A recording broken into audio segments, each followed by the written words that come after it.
जय माता दी। सर्व मंगल मांगल्ये शिवे सर्वार्थ साधिकी शरण्ये त्र्यंबके गौरी नारायणी नमस्ते। प्रिय भक्तों, आज की कथा में हम शारदीय नवरात्रि के दूसरे दिन श्री दुर्गा सप्तशती के दूसरे अध्याय की कथा का श्रवण करेंगे। श्री मार्कंडेय जी बोले, पूर्व काल में देवताओं और असुरों में पूरे 100 वर्षों तक घोर संग्राम हुआ था। उसमें असुरों का स्वामी महिषासुर था और देवताओं के नायक इंद्र थे। उस युद्ध में देवताओं की सेना महाबली असुरों से परास्त हो गई। संपूर्ण देवताओं को जीतकर महिषासुर इंद्र बन बैठा। तब पराजित देवता प्रजापति ब्रह्मा जी को आगे करके उस स्थान पर गए जहां भगवान शंकर और विष्णु विराजमान थे। देवताओं ने महिषासुर के पराक्रम तथा अपनी पराजय का यथावत वृतांत उन दोनों देवेश्वरों से विस्तार पूर्वक कह सुनाया। वे बोले, भगवान, महिषासुर सूर्य, इंद्र, अग्नि, वायु, चंद्रमा, यम, वरुण तथा अन्य देवताओं के भी अधिकार छीनकर स्वयं ही सबका अधिष्ठदाता बन बैठा है। उस दुरात्मा महिष ने समस्त देवताओं को स्वर्ग से निकाल दिया है। अब वे मनुष्यों की भांति पृथ्वी पर विचरते हैं। दैत्यों की यह सारी बातें हमने आप लोगों से कह सुनाई। अब हम आपकी ही शरण में आए हैं, उसके वध का कोई उपाय सोचिए। इस प्रकार देवताओं के वचन सुनकर भगवान विष्णु और शिव जी ने दैत्यों पर बड़ा क्रोध किया। उनकी भौहें तन गईं और मुख टेढ़ा हो गया। तब अत्यंत कोप से भरे हुए चक्रपाणी श्री विष्णु के मुख से एक महान तेज प्रकट हुआ। इसी प्रकार ब्रह्मा जी, शंकर जी तथा इंद्र आदि अन्य देवताओं के शरीर से भी बड़ा भारी तेज निकला। वह मिलकर एक हो गया। महान तेज का यह पुंज जलते हुए पर्वत सा जान पड़ा। देवताओं ने देखा, वहां उसकी ज्वालाएं संपूर्ण दिशाओं में व्याप्त हो रही हैं। संपूर्ण देवताओं के शरीर से प्रकट हुए उस तेज की कहीं तुलना नहीं थी। एकत्रित होने पर वह एक नारी के रूप में परिणत हो गया और वह अपनी प्रकाश से तीनों लोकों में व्याप्त जान पड़ा। भगवान शंकर का जो तेज था, उससे उन देवी का मुख प्रकट हुआ। यमराज के तेज से उनके सिर के बाल उत्पन्न हुए। श्री विष्णु भगवान के तेज से उनकी भुजाएं उत्पन्न हुई। चंद्रमा के तेज से दोनों स्तनों का और इंद्र के तेज से कटी प्रदेश का प्रादुर्भाव हुआ। वरुण के तेज से जंगा और पिंडली तथा पृथ्वी के तेज से नितंब भाग प्रकट हुआ। ब्रह्मा के तेज से दोनों चरण और सूर्य के तेज से उनकी उंगलियां उत्पन्न हुई। वसुओं के तेज से हाथों की उंगलियां और कुबेर के तेज से नासिका प्रकट हुई। उन देवी के दांत प्रजापति के तेज से और तीनों नेत्र अग्नि के तेज से प्रकट हुए थे। उनकी भौहें संध्या के और कान वायु के तेज से उत्पन्न हुए थे। इसी प्रकार अन्यान्य देवताओं के तेज से भी उन कल्याणमयी देवी का आविर्भाव हुआ। तदंतर समस्त देवताओं के तेज पुंज से प्रकट हुई देवी को देखकर महिषासुर के सताए हुए देवता बहुत प्रसन्न हुए। पिनाकधारी भगवान शंकर ने अपने शूल से एक शूल निकालकर उन्हें दिया। फिर भगवान विष्णु ने भी अपने चक्र से उत्पन्न करके भगवती को अर्पण किया। वरुण ने भी शंख भेंट किया। अग्नि ने उन्हें शक्ति दी और वायु ने धनुष तथा बाण से भरे हुए 2 तरकस प्रदान किए। सहस्त्र नेत्रों वाले देवराज इंद्र ने अपने वज्र से वज्र उत्पन्न करके दिया और ऐरावत हाथी से उतारकर 1 घंटा भी प्रदान किया। यमराज ने काल दंड से दंड, वरुण ने पास, प्रजापति ने स्फटिक की माला तथा ब्रह्मा जी ने कमंडलू भेंट दिया। सूर्य ने देवी के समस्त रोमकूपों में अपनी किरणों का तेज भर दिया। काल ने उन्हें चमकती हुई ढाल और तलवार दी। क्षीर सागर ने उज्जवल हार तथा कभी जीर्ण न होने वाले 2 दिव्य वस्त्र भेंट किए। साथ ही उन्होंने दिव्य चूड़ामणि, 2 कुंडल, कड़ी, उज्जवल अर्धचून चंद्र, सब बाहुओं के लिए केयूर, दोनों चरणों के लिए निर्मल नुपुर, गले की सुंदर हसली और सब उंगलियों में पहनने के लिए रत्नों की बनी अंगूठियां भी थीं। विश्वकर्मा ने उन्हें अत्यंत निर्मल फरसा भेंट किया। साथ ही अनेक प्रकार के अस्त्र और अभेद कवच दिए।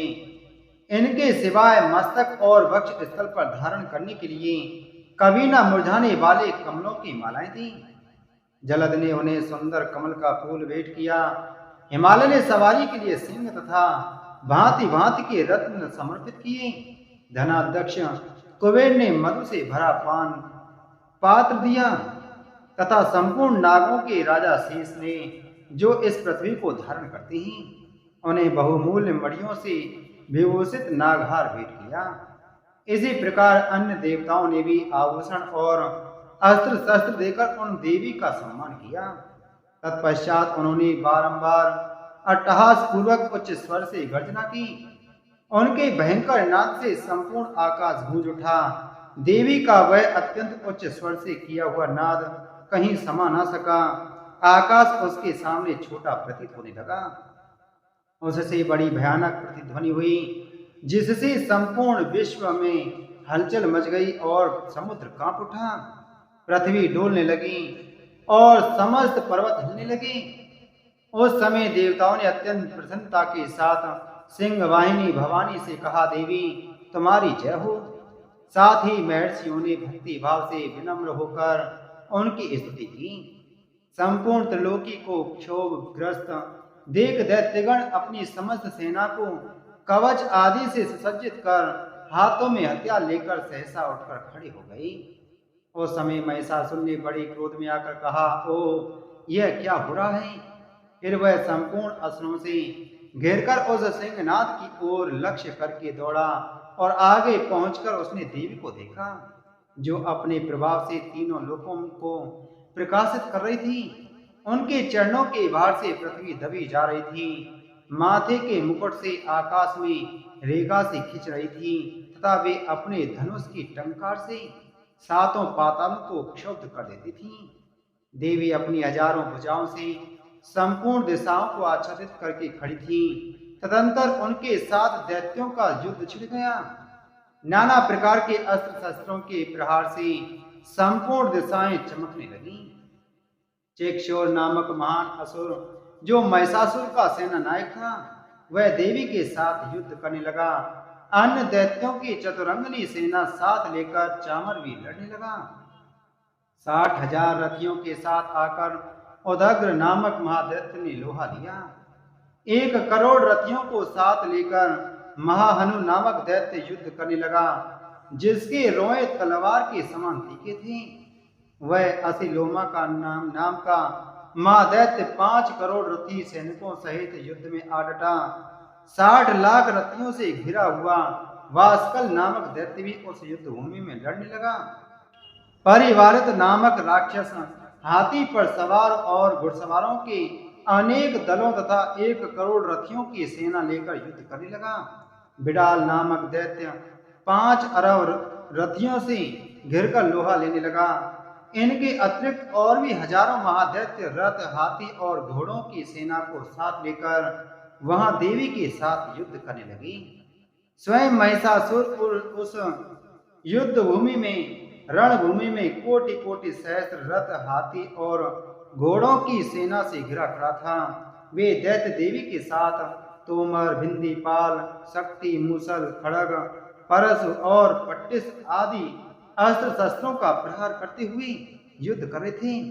कुछ दैत्यों ने उन पर शक्ति का प्रहार किया, कुछ दैत्यों ने पास फेंके तथा कुछ दैत्यों ने खड़ग प्रहार करके देवी को मार डालने का प्रयत्न किया। देवी ने क्रोध में भरकर खेल खेल में ही अपने अस्त्र शस्त्रों की वर्षा करके दैत्यों की वे समस्त अस्त्र शस्त्र काट डाली। उनके मुख पर परिश्रम या थकावट का लेस भी चिन्ह नहीं था। देवता और ऋषि उनकी स्तुति करते थे और वे भगवती परमेश्वरी दैत्यों के शरीरों पर अस्त्र शस्त्रों की वर्षा कर रही थी। देवी का वाहन सिंह भी क्रोध में भरकर अपनी गर्दन के बालों को हिलाता हुआ असुरों की सेना में इस प्रकार विचरने लगा, मानो वनों में दावानल फैल रहा हो। रणभूमि में दैत्यों के साथ युद्ध करती अंबिका देवी ने जितने निश्वास छोड़े वे सभी तत्काल सैकड़ों हजारों गणों के रूप में प्रकट हो गई और परशु भिंदी पाल खड़ग तथा पटिस आदि अस्त्रों द्वारा असुरों का सामना करने लगी। देवी की शक्ति से बढ़ते हुए वे गण असुरों का नाश करते हुए नगाड़ा और शंख आदि बाजे बजाने लगी।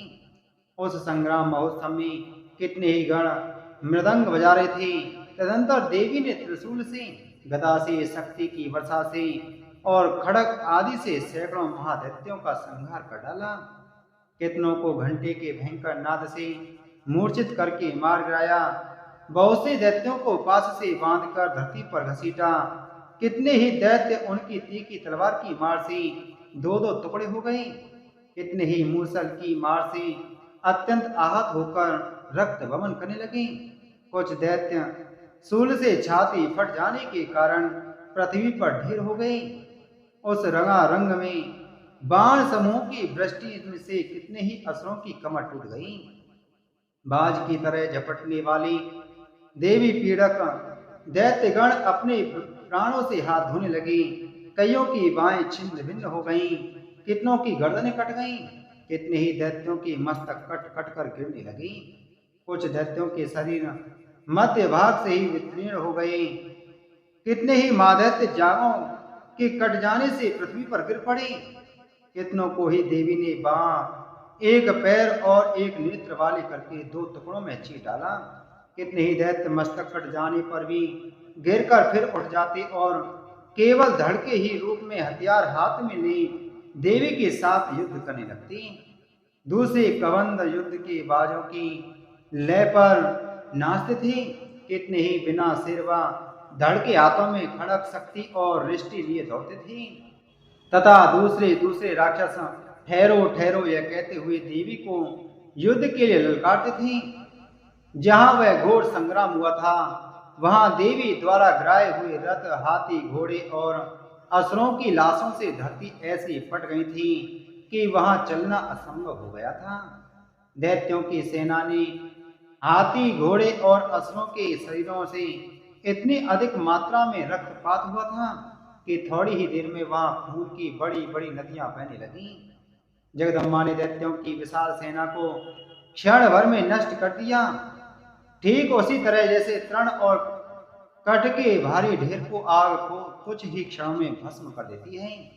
देवी का सिंहनी गर्दन के बालों को हिलाता हिलाता हिलाता जोर जोर से गर्जना करता हुआ असुरों के शरीरों में मानो प्राण खींच लेता था। वहां देवी के गणों ने भी उन महादैत्यों के साथ ऐसा युद्ध किया जिससे आकाश में खड़े हुए देवतागण उन पर प्रसन्न हुए और फूलों की वर्षा करने लगी। इति श्री श्री दुर्गा सप्तशती पाठ द्वितीय अध्याय संपूर्ण। बोलो श्री दुर्गा माता की जय। बोलो भगवती महामाया की जय।